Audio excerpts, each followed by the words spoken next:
Something a little different today we wanted to talk about for a while and haven't had a chance, but thought today's an opportunity. You know, obviously, and I'm sure most people are aware, February marks Heart Month. And when you have a story that's kind of close to home, it has even more impact. And when it happens to be someone on the radio who you may know, and perhaps we're never expecting to hear this story, maybe even more impact. I'm referring to Bilal Butt, who has hosted the afternoon show, the Afternoon Rock Ride on CHOM FM, just down the hall from where we are, Natasha. And we both know Bilal, young guy, and all of a sudden find out that, wait a sec, Bilal is having an issue, cardiac arrest, and that was a while ago. We want to talk about it now because it's important to understand it can happen to anyone.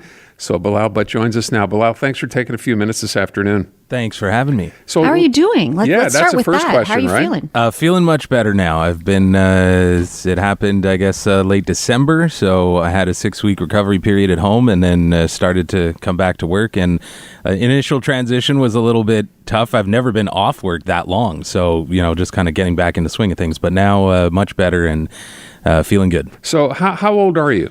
43 now. Not the typical age you might expect to be getting, a heart attack or have cardiac arrest. So obviously you're caught as much by surprise as anybody else. How did it happen? I started off feeling what felt like a really strong heartburn almost in my chest. And that happened, for a couple of minutes throughout the day, twice. And then the next day kind of graduated to more of a tightness in the chest, a little bit of a tingling in the left shoulder, but not down the whole arm like they kind of say is a symptom to watch out for.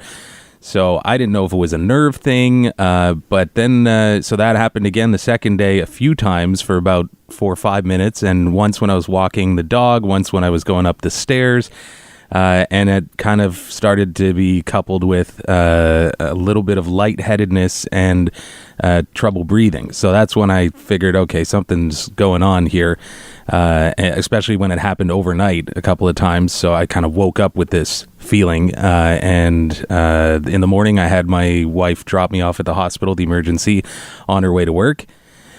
And that's when they pulled me in and took the blood pressure, which was sky high. I think 115 over 180 over 115. Mm-hmm. And so nurse in triage said, okay, something's going on. You shouldn't be experiencing this at your age. Even though the symptoms, like I said, it wasn't a full arm numbness on the left side. I was not having, let's say, gasping for breath, but I felt like I had to bend over to breathe a little better.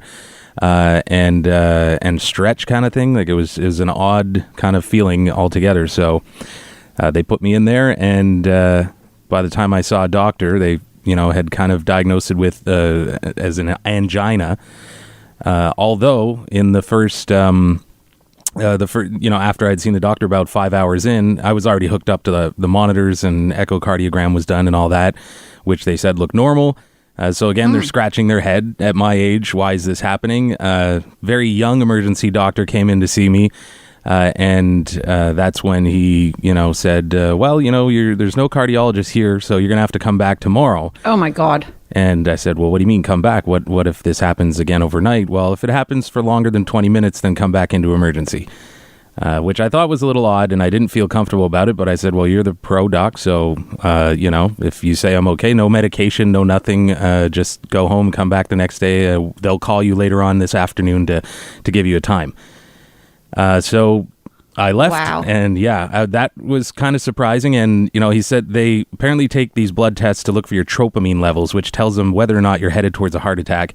If it rises, you shouldn't go anywhere because you're going in the wrong direction. If it is stable or lowers, then you're okay. This doctor told me that I was at 23 in the first test, and 2 hours later I dropped to a 19. So he said, you're dropping, so you should be okay. You're not, no risk of anything in the next couple of days, so you can go home and come back tomorrow because we don't have much room for you here. But when I came in the next day and overnight had another couple of attacks, about 10 minutes each, and then in the morning again one that lasted over 20 minutes, and that's when I jumped, told my wife we're going in now. Saw the cardiologist, who said, give me a few minutes to look over your file here, and then he said, why did you go home? I said, well, you sent me home. He said, well, your tropamine levels were initially at 19. They raised to 23. And on the third test, they went to 26. No. And I said, that's not what the doctor told me in emergency yesterday. He told me the opposite, that they dropped. So did this doctor try to get me out the door because he had to make an executive decision and say, well, we don't have much room. This guy's young. Chances are he'll get through the night. Let's bring him back tomorrow. Or was he overworked and didn't read the chart properly? Thought that my levels had dropped when in fact they rose. So that was very troubling when I came in the next day, but at least, knock on wood, I made it through. But from the 3 or 4 cardiologists that I spoke to following that, three of them dropped the F-bomb. I've never heard that before. And they were like, damn it, that shouldn't have happened. I got a formal apology from one of them. Wow. On behalf of Health Canada, we'd like to apologize for sending you home. No kidding. And this is all going through your head thinking, well, what if I did die overnight? Yeah, that's exactly. Obviously, you got lucky. It was a gamble. Absolutely. And, it was a scary thing because I found out after as well that if you're under 45 or under 50, you have a much higher risk of your heart attack being fatal than if you're in your 60s or 70s or even more than that. This is what they told me. The cardiologist said, you're better off having a heart attack at 70 than you are at 45 because that could take you out.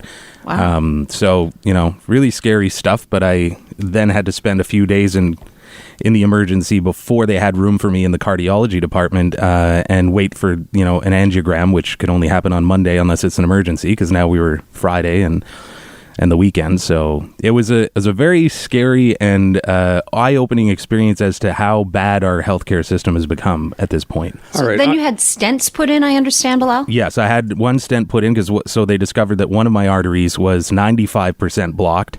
So I was literally right there on the edge of it shutting down completely. The others were at about 35%, which I said is normal for someone who's my age and, not an athlete. I'm not the perfect example of health, but yeah, that was... What do you want to say to people? What do you want people to know about listening to your body, I guess, and not taking no for an answer, so to speak? Well, first off, it's kind of sad that our healthcare system's gotten to the point where you kind of have to embellish to be able to get service because, my 3 nights in emergency too, I was given a button to push, and if you have that chest pain again, push the button. And at one point at night it happened and I pushed the button, but nobody came for about 40 minutes. So, and again, the nurses there were working around the clock, rushing here and there. I could see the amount of effort they're putting in and don't blame any of them for it. It's essentially the system that's broken that needs to be, fixed. And it's just, it makes me worry for other people that may not make it through the night if they're in that same situation, or myself and everyone else that, needs the care. And when you need it, it sometimes isn't there. So let me go and ask you, given what you went through, and I want to go back to right at the beginning when you talked about, the symptoms you had and thinking, well, I don't know what this is. It can't be serious, even though you've never had it before. What should you be aware of and not wait for until you actually decide to go to the hospital if you're thinking something is going on? Well, essentially listen to your body. You know your body, you know how it's been. I mean, especially at, now I'm 43, so I've spent quite a bit of time in this body, and I know when you can kind of feel when something's off, although you might have the initial inkling like I did that, I can just push through it, or maybe it's just something small. It's not always something that you should put off. I mean, if it's especially something related to the heart or your brain, that's definitely something you should go in and get checked right away. I've spoken to friends who've had such, situations where, I don't feel like spending 8 hours in emergency, but if I hadn't gone in, it could have resulted in something much worse. Mm-hmm. So, definitely listen to your body. And when you feel like something's off, just go get it checked. I mean, we at least have the ability to receive care, when we need it. Again, like there's a lot of improvements that need to be made there, but you shouldn't wait on those kind of things and at least get the clearance to make sure that, you're not sitting on a ticking time bomb. Well, we're glad it turned out okay for you. Yeah. And thank you so much for sharing. Again, it is a Heart Month here in February, and I'm sure there are a lot of people out there listening to this story, Bilal, as you said, something you never could have expected in your whole life. And thankfully, you're okay. And hopefully prevent someone else from ever finding themselves in this situation and not knowing what to do. So thank you. You're welcome.